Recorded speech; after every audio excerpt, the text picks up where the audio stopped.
বন্ধুরা, তোমরা কেমন আছো? আশা করি সবাই ভালো আছো। আজকে বন্ধুরা দেখো আমি কচুর শাক করব ছোলা দিয়ে। দেখো তেলটা গরম হয়ে গেছে, এখানে আমি রসুন আর কাঁচা লঙ্কা দেব। দেখো এটা একটু ভাজা হয়ে গেলে আমি কচুর শাকগুলো দিয়ে দেব। লঙ্কা রসুনটা ভাজা হয়ে গেছে, এবার আমি কচুর শাকগুলো দিয়ে দেব। দেখো এবারে দেব লবণ,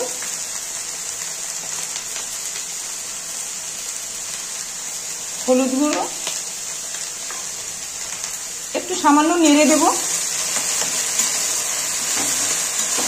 এটা ঢাকবো না, এমনি হয়ে যাবে, ঢাকা দিলে আবার জল বেরাবে।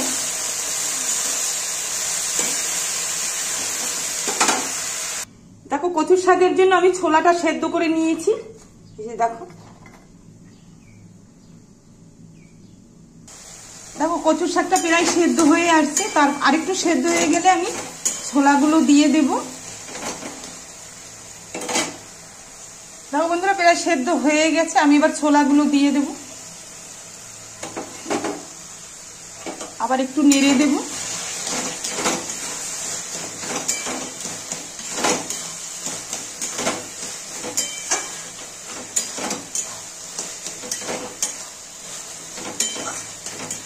তাহলে তোমরা দেখতে থাকো।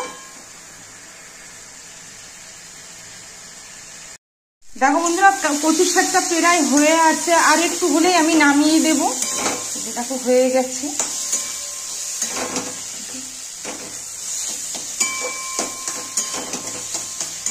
এটা ভালো করে তো টানা কষাতে লাগবে কচুর শাকটা, না হলে তো গলা ধরবে।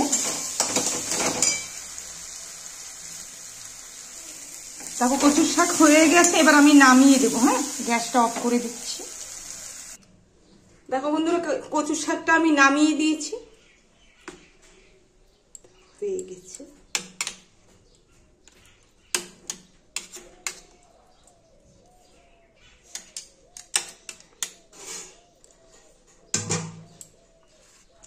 দেখো তোমাদের কেমন লাগলো, যদি ভালো লাগে লাইক শেয়ার কমেন্ট করো।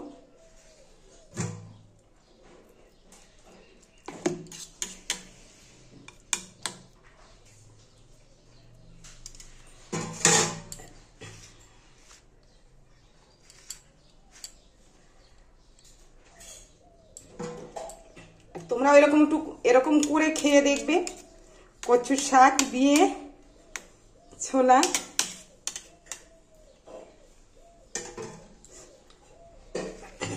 আচ্ছা তাহলে রাখলাম, টাটা। আর তোমরাও সবাই ভালো থেকো।